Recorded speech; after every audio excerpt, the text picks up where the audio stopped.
నమస్తే. ప్రస్తుతం మనతో పాటు ప్రముఖ విశ్లేషకులు ఇమ్మంది రామారావు ఉన్నారు. ఆయనతో మాట్లాడదాం. నమస్తే సార్. నమస్తే సార్, జగన్ స్క్రిప్ట్ లేకుండా, కిషోర్ లేకుండా అండ్ పేటిఎం బ్యాచ్ లేకుండా అసలు జగన్ జగనే కాదు అని చెప్పేసి కొన్ని వార్తలు స్ప్రెడ్ అవుతున్నాయి. మీరేమంటారు సార్?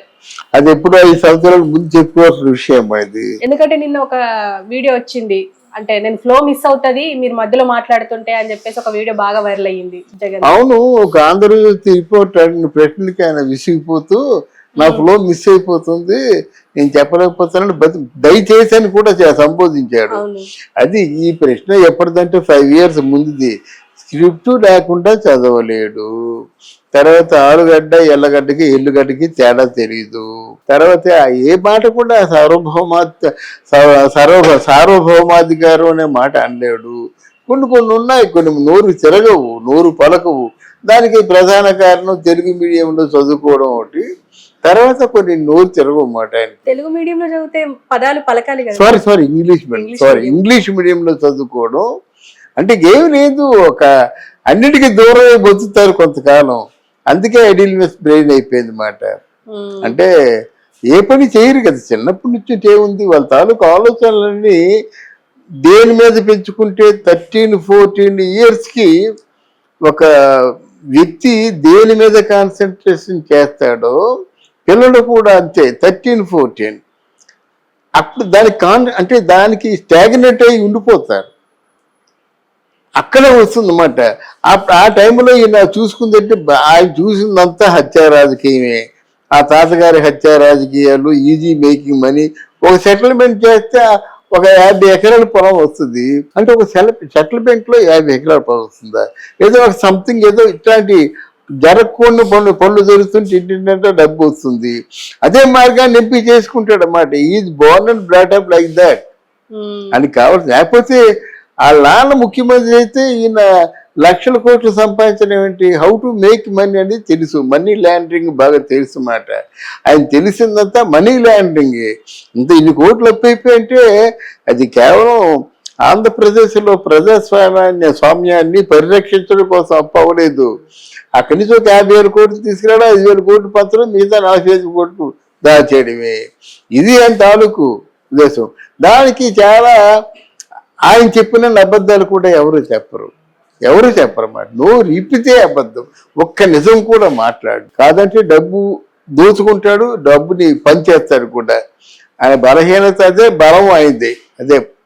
అందువల్ల ఈ స్క్రిప్ట్ చదవడం ఇవన్నీ అవసరం.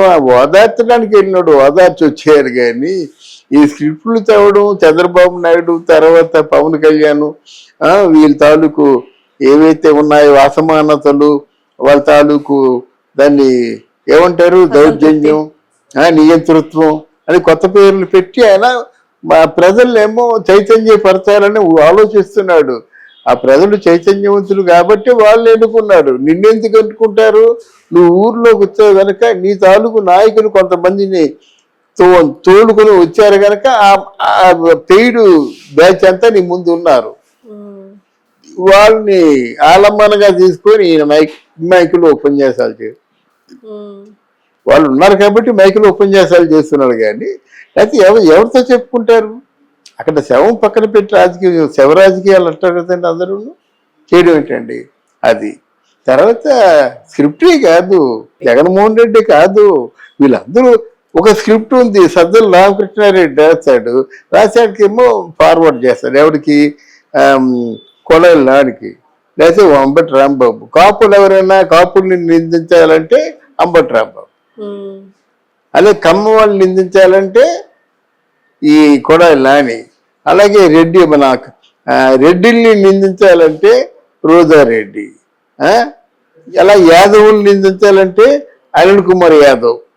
ఇలా ఏ కులస్తులకి ఆ కులస్తుని పెద్దమాట. మళ్ళీ కాపుల్ని నిందించాలంటే పేరు నాని. ఇలాగా మొత్తం ఆ వ్యవస్థనే కలుషితం చేశాడమ్మా.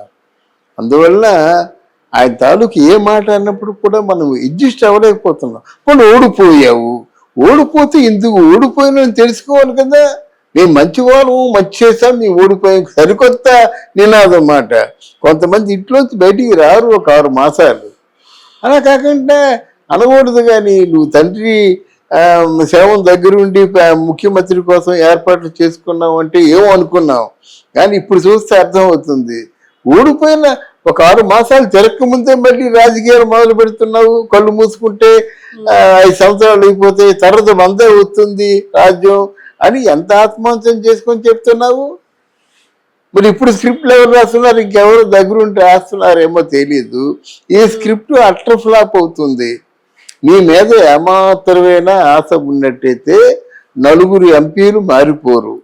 ఒకటి, నీ మీద ఏమాత్రం ఆశ ఉన్నా సరే టౌన్లో ఉన్న కార్పొరేటర్స్ అందరూ కూడా పార్టీ మారరు.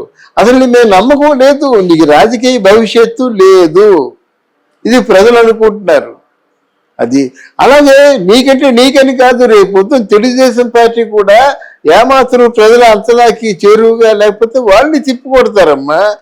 రాజకీయ చైతన్యం బాగా పెరిగింది అంటే మిమ్మల్ని ఓటేసి ఎన్నుకున్నందుకు మమ్మల్ని చావకొట్టడానిక అంటే అందుకనే ప్రజా చైతన్యం బాగా పెరిగింది కనుక ఎవరిని ముందు నాయకులు ఉపేక్షించేది లేదు. మొన్న ఎంత తేడా ఎంత తేడా జరిగింది. ఎక్కడ చూసినప్పుడు కూడా రాత్రి 1 గంట వరకు ఓట్లు వేశారంటే ఎందుకు? ఇది 88% ఓటింగ్ అయిందంటే పక్క రాష్ట్రాల నుంచి, పొరుగు దేశాల నుంచి, ఎక్కడి నుంచి అంటే లక్షలు ఖర్చు పెట్టుకుని వచ్చి ఇక్కడ ఓట్లు వేశారు. ఆ విషయం మర్చిపోకూడదు. ఏదో ఈ తిక్కగా మాట్లాడుతున్నట్టయితే ఆ మాటలు విని నువ్వు ఇంకా దిగజారిపోతావు, కానీ నీ మీద ఏమాత్రం కూడా గౌరవం పెరగదు. ఎందుకు సార్ జగన్మోహన్ రెడ్డి స్క్రిప్ట్ లేకుండా ఎందుకు మాట్లాడలేకపోతున్నారు? ఆయనకేంటి ఈ లోపం ఏంటి? రెండు ప్రధానమైన కారణాలమ్మా.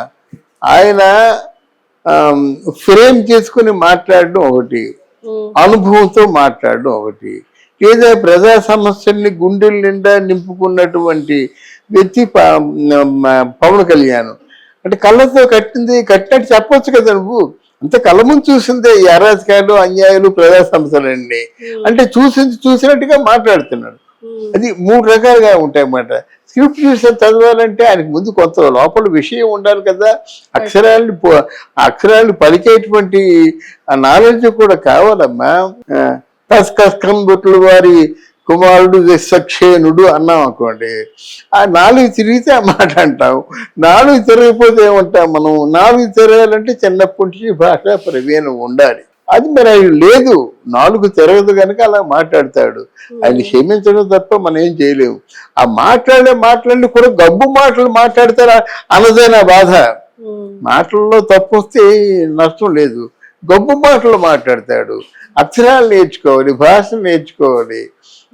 పోనీ ఇదంతా మానేసి ఇంగ్లీష్లో మాట్లాడమని చెప్పండి. ఇప్పుడు మనకి తెలుగుదేశం పార్టీలో ఒక నాయకుడు ఉన్నాడు, అశోక్ గజపతిరాజు గారు. వాళ్ళంతా కాశ్మీర్, కాశీ యూనివర్సిటీ ఇలా చదువుకున్నారు అన్నమాట. వాళ్ళు తెలుగు రాదు. మరి చక్కగా అసెంబ్లీలో కూడా ఇంగ్లీష్లో మాట్లాడేవాడు. ఇప్పటికి రాజకీయాల్లో చేరి 46 సంవత్సరాలు అవుతుంది అశోక్ గజపతిరాజు. అక్కడ పార్లమెంట్లో కూడా ఇంగ్లీషే మాట్లాడాడు.